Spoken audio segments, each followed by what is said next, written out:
लेकिन बड़ा सवाल यह है कि ममता बनर्जी का जो नारा था, जिस नारे के साथ वो सत्ता में आई थी, करबो लौड़बो जीतबो, अब उनका जो नारा है क्या उसके मतलब बदल गया है?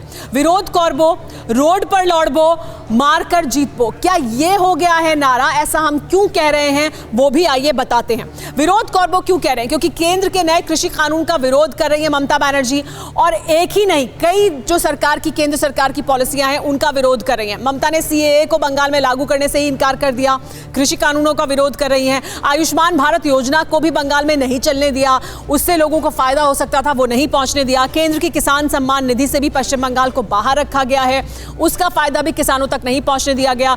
जीएसटी और ट्रिपल तलाक का भी विरोध कर चुकी है ममता बनर्जी, यानी केंद्र सरकार जो भी करे उसका विरोध करना है ममता बनर्जी को। रोड पर लौड़बो, ये क्यों हम कह रहे हैं? क्योंकि दिसंबर 2020 में दक्षिण 24 परगना में जेपी नड्डा और कैलाश विजयवर्गीय के काफिले पर हमला हुआ, जो हमने देखा अब से 2 दिन पहले। नवंबर में पश्चिम बंगाल बीजेपी अध्यक्ष दिलीप घोष की गाड़ी पर अलीपुरद्वार में हमला हुआ था। तो एक के बाद एक बीजेपी के बड़े नेताओं पर, कार्यकर्ताओं पर हमले होते रहे हैं, राजनीतिक हत्याएं भी हुई हैं। मई 2019 में उत्तर 24 परगना में लोकसभा चुनाव के दौरान मुकुल रॉय की गाड़ी पर भी हमला हुआ था। सितंबर में 2019 में बाबुल सुप्रियो को जादवपुर विश्वविद्यालय में बंधक बना लिया गया था। इस तरह के काम होते रहे हैं।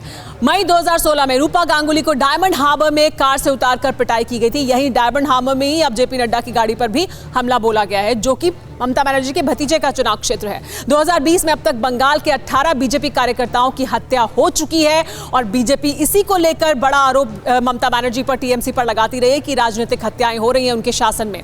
2019 में राजनीतिक हिंसा में 25 बीजेपी कार्यकर्ता मारे गए थे। तो देखिए किस तरह से राजनीतिक हत्याओं का सिलसिला लगातार चल रहा है। 2018 में बंगाल बीजेपी के 19 कार्यकर्ताओं की मौत हुई थी, और बीजेपी का यही कहना है कि ममता बनर्जी के राज में ये हत्याएं बढ़ी हैं। 2017 में 8 बीजेपी कार्यकर्ताओं को मौत के घाट उतार दिया गया। ये वजह जिसकी वजह से हम कह रहे हैं कि मार कर क्या ममता बनर्जी जीतना चाहती हैं। तो ये क्या नारा बदल गया है ममता बनर्जी का? 2019 लोकसभा चुनाव के बाद पश्चिम बंगाल में 47 राजनीतिक हत्याएं हुई हैं।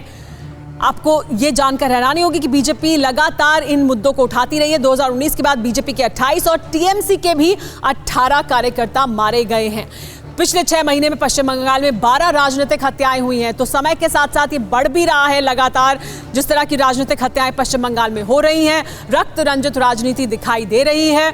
ये बड़ा सवाल है और इसको लेकर जवाब देना ही चाहिए। फिक्र आपकी, सोमवार से शुक्रवार रात 9 बजे सिर्फ TV9 भारतवर्ष पर।